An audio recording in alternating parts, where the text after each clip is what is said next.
There are a lot of reasons to be hopeful in the new year, but that doesn't mean that 2022 will be without challenge. We're in a war for liberty, and the other side will not go down easily. Here are 7 major challenges we'll have to face. First, we can expect the evil empire to strike back. If the courts rule for liberty, expect the far left to push for court packing. We covered this in episode 163. Basically, when the left doesn't get its way, they want to add Supreme Court justices who will agree with their view. Because most people expect Republicans to take control of the Congress in the next election, the Democrats also feel pressured to take action now. They'll want to push through as many as possible of their New Deal ideas. This may require court packing. It may also require ending the filibuster rule in the Senate. Those are power moves, and if executed, they will not be able to give up power for fear that these weapons would be turned against them. Desperate people use desperate means, so we may see some extreme political efforts this year, and there will be draconian laws and mandates we'll have to fight. We may even see electoral changes attempting to benefit progressives. We may see a push to draft soldiers, including women, and we will no doubt see further tax hikes with attempts to provide major wealth transfers. That's why we have to be watchful this year. There will be incredible political pushback. The number 2 challenge we'll face will be the fallout from the pandemic. We haven't really felt the pain economically from the serious dislocation caused by the lockdowns. We've seen some inflation and supply chain issues, but the pain of unemployment hasn't really hit, mostly because there was so much stimulus pumped into the economy. Keep in mind that one of our 6 major events expected for the new year was the withdrawal of monetary stimulus, accompanied by higher interest rates from the Fed. This is where the pain will start to be felt.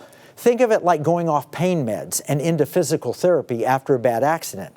It's not very much fun. We'll be challenged by the facing of dislocations of COVID without big government checks. Or if they keep giving government checks, we'll be challenged with even higher inflation. It's simple economic fact. The third challenge will be for investors. Just like the economy, the stock market has enjoyed a serious sugar high. I'm not saying it will crash, but choppy and challenging are likely what we'll have in our future. People felt good when the stock market rebounded so strongly in the midst of a panic. Unfortunately, this was pulling forward a lot of the normal gains. Now, those have to be worked through and paid for.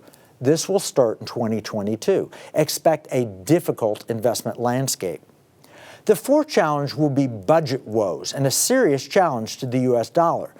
When people realize that our federal government is already $30 trillion in debt, it will come as a shock. Then, when they realize that interest rates are rising and that debt could soon cost 3 or 4 times as much in interest alone as we're paying now, there'll be a panic. A 6% interest rate on our debt, below inflation, will soon cost almost $2 trillion per year in interest expense. To put that in context, that means that our interest costs alone will soak up half our annual tax revenues. And then the spiral will begin because we have to borrow an extra $2 trillion just to pay interest. Having low interest rates has hidden just how bad our total debt really is. We're already spending about $2 trillion more per year than we take in, and an extra $2 trillion in interest, and things go downhill very fast. Interest rates go up, and the pain is even worse. This will be a challenge this year. If we don't face it now, things will get even worse next year and far worse the next. It's not impossible, but it's very challenging. Number 5, the government in power will be tempted to ramp up rather than reduce the stimulus. With the coming election, the Biden team will likely try to send additional checks to every family. You can call it vote buying because that's what it will be. The challenge part will be to push back. As long as people are getting checks to stay home, the economy will be dislocated and the debt will be rising. America needs an intervention, and it will be up to us to do it. This will require massive education. The people will have to decide whether they want free market capitalism or socialism by voting themselves checks from the public treasury. The good news is that the draconian and really inept efforts of the first Biden year aren't all that attractive, checks or not. Challenge number 6. China will act out and we may see an Islamist attack from Afghanistan. China understands that this may be their year. It's the year of the tiger, after all. And here's a description from the Chinese zodiac. They say, with stubborn personalities and tough judgment, tigers work actively and express themselves boldly, doing things in a high-handed manner. They're authoritative and never go back on what they've said. Now imagine Xi Jinping as the tiger. He knows that the Biden presidency will be a lame duck if the Republicans take back the Congress in the midterm elections. So it may act decisively now or wait a long time. We expect Chinese aggression, maybe even against Taiwan. We also expect Iran to be aggressive and possibly a terror attack to be launched from Afghanistan. Any of these could be domino number one in a series of unfortunate events. If there's an attack, we expect an attempt to reinstate the draft and to conscript women in the draft.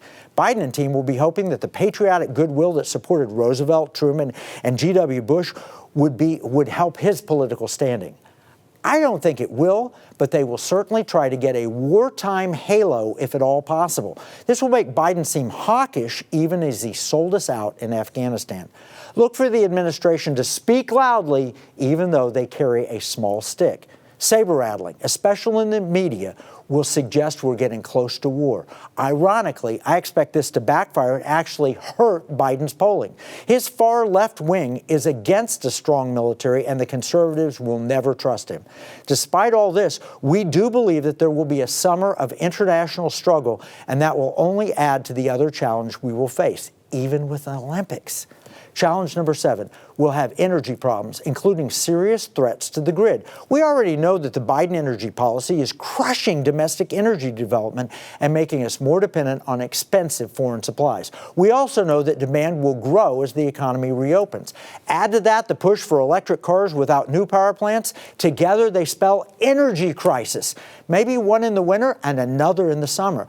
This will be troubling and difficult, but will only feel catastrophic. The American energy industry is prepared to ramp up as soon as the government constrictions are removed. Open up a pipeline or two, allow fracking, and things get much better quite quickly. And this, of course, is how we will see a serious push on the climate change issue in early 2022. They have to lock in control before the crisis, and they still have some political power. The new Green New Deal will be front and center. As the pandemic fades, the new big bad will be climate change.